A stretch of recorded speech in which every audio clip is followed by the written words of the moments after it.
Here with Gary Gatwick. Hello there. How are you doing? Bit shy, never mind. My first ever visit down to Gatwick Koi, but you've been here quite a while. 23 years, 24 years this October. Wow. And I think we worked at home for 8 or 9 years. I think we're coming up to our 35th anniversary. Sue's just sneaked me in a drink there, sorry. Everybody knows me, there's a hot drink wherever I go.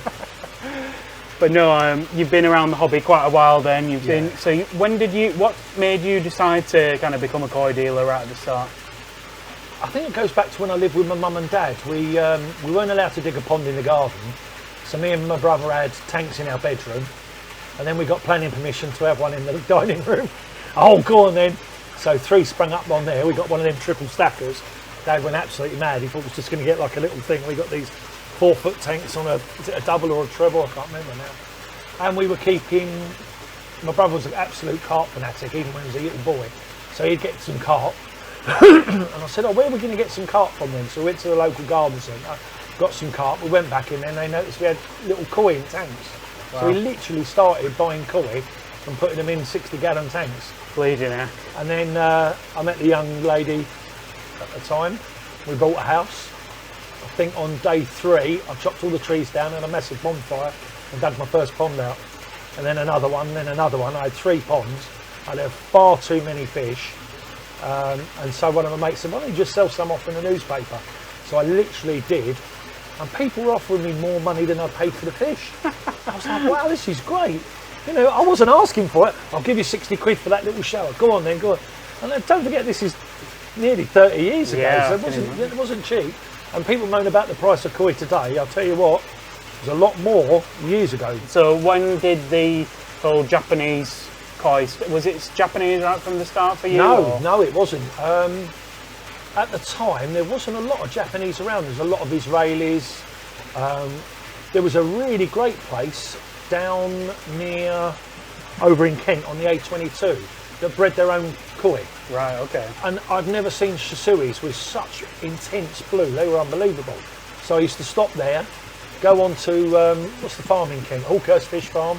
Buy fish from them. I'd go over to Koi Water Barn. And then, I remember a funny story. Tony Pitham's dad, he's not with us anymore, rest in peace. Fantastic bloke. I think on my 5th visit, he pulled me, he said, your name's Gary, innit? He said, yeah. He said, listen, we can't sell you any more fish. I said, why is that? He said, well, we've worked out, you've bought 50, 60 fish. You know, you're going to be overstocked or you're losing them. You know, we need to sort out. I said, look, I'll be honest with you, mate, I'm selling them. Oh, yeah, would you like a trade account? Oh, yes, please. Hey, and that was it. And I just literally, you know, whatever anyone hears, you'll never hear me say a bad word about Koi Water Barn because I might be here without them, but I wouldn't have been here as quick. You know, yeah. We had some great times in them days. And there's a lot of dealers that are still going today. Dave at Coastal, we sit down and we have a laugh sometimes about the evenings. We'd be there at 3 o'clock in the morning. Well, we would, Tony wouldn't. Oh, I've just got to go and get something, and that's it. You wouldn't see him, he's gone. 3 o'clock in the morning, it would be me, Dave, some of the others, and the lads that work for the barn. You've been to Japan recently you stopped going to Japan? Yeah, I'd always go out for the autumn harvest, then go out for the All Japan show, and then go out for...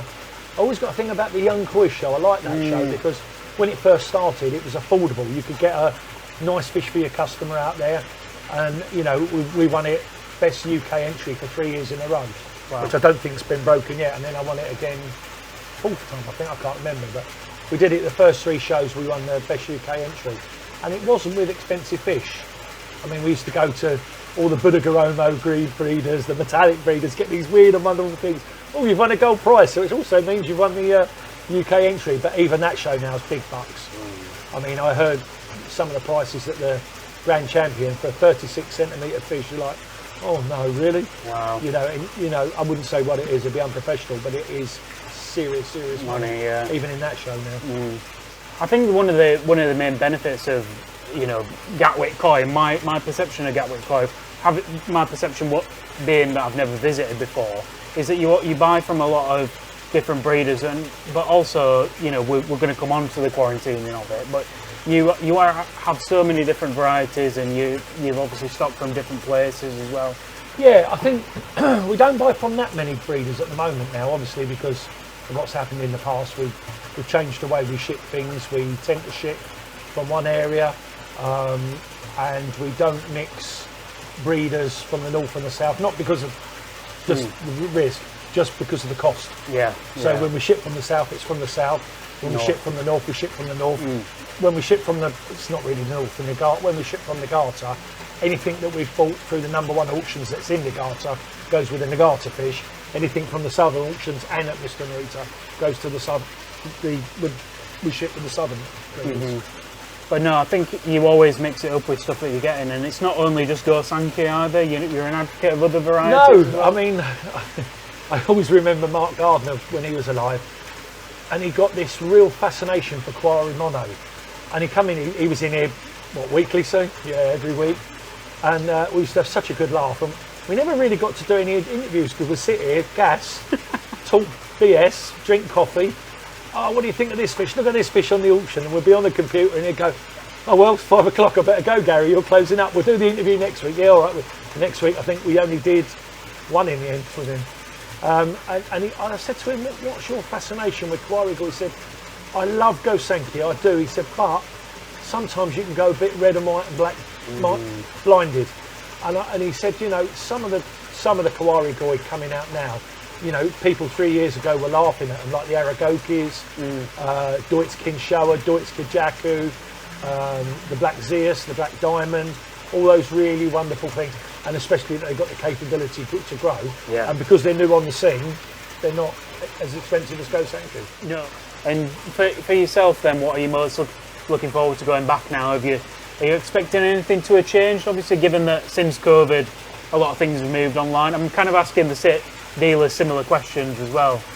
I won't really know till I get out there. I know a lot of the breeders didn't want to come out of COVID. Oh, we haven't got time to have all these, because they got used to basically agents coming round, no hobbyists, no dealers in tow, taking pictures, and they liked it. But I think reality's hit. Dainichi's still doing these auctions, and I think Sakai Momotaro probably will carry on. They've obviously got people visiting the farms, but I think the majority of the work's done through their auction sites. Yeah, it's funny because, you know, I spoke to Tim Waddington, like I said, and he's just not a fan of the auctions altogether. And then you got someone like Chris Masters, who I'm doing an interview with as well, and he's kind of okay with it, but he doesn't utilise it. And then I think for yourself, you're kind of on that other end of the spectrum where I think you take full advantage of being able to use that to... I do, because there's not a breeder, an agent in the world that can show you, I think the last Dainichi Toyota auction was 700 fish. Wow. Where can you look at 700 fish, watch a professional video, a professional photograph, get a breeder certificate, and sit there for hours and go through 700 fish? Not one agent in the... You know, and bless him, I've got an agent, I won't say his name, and he said, oh yeah, but you're buying all that stuff, I can pick you better. I said, right, you go and pick me 100 fish, I want a video for each one. I can't do that with Tosa. I said, well then you can't offer me what Dainichi offers me. And Toyota looks after us really well. I also like Nagata as well, but Toyota, you can still get very reasonable fish for the money. And obviously coming on to quarantine, which is one of the main things I wanted to speak with you about today, is you're obviously extremely passionate about it. Oh God, yeah. And you've got a really good facility. You're completely separate from this store, isn't it? Yes. Yeah, that's there's still a lot of misconceptions. But obviously you have had it. You're very open about it, about your experience, and I think that's the best thing you can be, is to pass on that knowledge and understanding, and also the risks involved with importing koi. Well, the problem is that's a real mixed bag, Joe, because a lot of people said I was too vocal and I shouldn't have done it and I should have just got on with it, got it. But the trouble is, the minute you try to hide something and it gets out, I'd be equally slaughtered. So there's kind of a damned if you do and a damned if you don't out there. And I've always led a thing, to be honest, because of my personality. If I did something wrong and lied about it or tried to cover it up, I would, have you seen that Carry On film when Caesar gets stabbed at the end? There's about 19 swords in the back, and they'd be trying to find a bit more room to get another one in there. But that's my personality, so everyone knows I'm honest. Yeah. You know, a guy came in to pick a fish up. I gave him an honest opinion. I said, this fish, I want to change it. I won't go into details. just some secondary come out, and I said, I'll give you a full credit. It was an Azukari fish. And he said, I thought Azukari come with its risk. I said, I know what you pay for this fish. I can't do it to you. I want to swap it for another fish. Now, just changing the subject to Azukari, that's a strict thing. It's left at your own risk. Colour change is left at your own risk. Male and female, the breeder will always, if it turns out male, will always replace it. The problem is, if this fish, if it had gone well, it would have been 3 times worth what he paid for it. It was fantastic. Yeah. But unfortunately, I thought it was stressed when it came in, some of the red scales, and it turns out it was secondary. Right. So, you know, that's just getting away from this. But you have to be honest with people. Yeah. And for those who don't like it, tough, because I'm not going to change. I'm going to carry on doing it. No. And I think we'll go and have a wander around if you'll allow certainly. us, and we'll I'll finish my coffee have a look at the quarantine facility. God, this is the Forge 1 to, remember, only 5 ponds in here now, ranging from 850 gallons to 1200. All individual filters, all individual splash guards. You can see that 4 out of 5 are completely sealed in units. Yeah. So when we got KHV the first time, we had similar to this, but the CPAS officer they were really strict in them. They said, oh, I can see a millimetre under there. What I want you to do is heat these fish. I said, no, just take the lot. If there's any doubt, just take the lot. Wow. And then we sat about rebuilding this, and it was the best thing we've ever done. Yeah. Because one of the KHVs last year was in there, and the 2 years before that was in the pond we're going to have a look at next door. So it was money very, very, very well invested. Yeah. Like we said, individually filtered on easy pods as well? all automatic, and they're set to clean once a day, and then every 3 weeks I get up there and do a manual one, drain it down, turn it off while it's down, swish away any collection in the bottom, and they are really good. For those who say, you know, easy pods don't have a lot of biological filtration, when you saw that pond there with all those fish in, that's 1200 gallons on an easy pod. I haven't put the shower on. Wow. I forgot. It's on, it's ready to switch on. I've just not put the bacteria house in there. Wow. And that you know, they are really, really good. But we clean them every day automatically, and once every 3 weeks manually. So when we had KHV the first time, I was a bit flash, and I had an ORZ pump fed filter on every one of these, so ORZ drum and everything, and it was 20 grand's worth of filters that had to be stripped down, sterilised, and it was a nightmare. So I just said, that's it, when we rebuild, there's no need for it, the Easy Pod's good enough. Yeah. The ORZ compacts. Yeah. And you know, and the other thing is, once I've had KHV, you'll see when we strip this down, we can strip it down just to a pipe work, which on the end's got a side drain which screws on. I can strip that right down, so there's literally nothing left in there except the pipe, which is fiberglass. Wow. I throw the outside drain away, and all this is connected and thrown straight away. So the last thing you need to do is put another 2.5 grand cost of a compact drum on there. So the Easy Pods, you know, if we're putting them up on here, Evolution Aqua love it, because I think now the whole facility is now run on Evolution Aqua products. Wow. Oh, including, when you say have I got a go-to filter, no, it all depends on the setup. The 1200 gallon filter next door, and this is going to raise a few eyebrows and I'll show it to you, is run on 2 Tempests. Right, okay. Perfect water quality, crystal clear. Wow. And I've got that much faith in it, it's now my Mr. Narita pond. Really? So all the fish from the last auction are in there with, I never keep one person's fish, and a lot of the agents and CFAS hate it because sometimes you can't trace back a problem. And this is no disrespect to them, I don't care. Yeah. The buck stops here with me. Yeah, I don't want it going any further. I don't know where it comes from, where it came from. It's not going to change my life. They're not going to pay for the whole pond of dead fish. So my thing is that it doesn't get out to the public. Yeah. And that's what we do. So the Narita pond I've mixed in, I had 2 boxes from Kibi and 2 boxes from Taniguchi.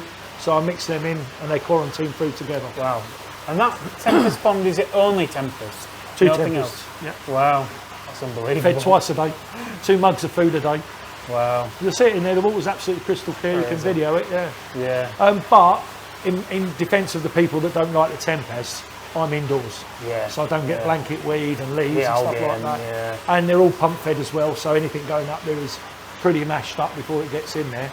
The only thing I don't like about them is the clear case, but you need the clear case.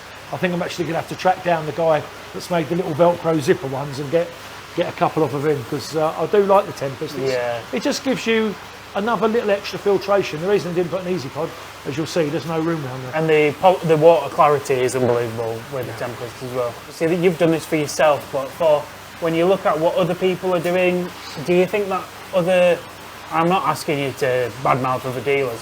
What I'm asking you is, do you think that other dealers are maybe not being as, I guess, what's the right word? They're not being as vigilant with the screening process? It's very hard because you don't want to get in the he said, she said, or didn't do, or didn't do, or did do.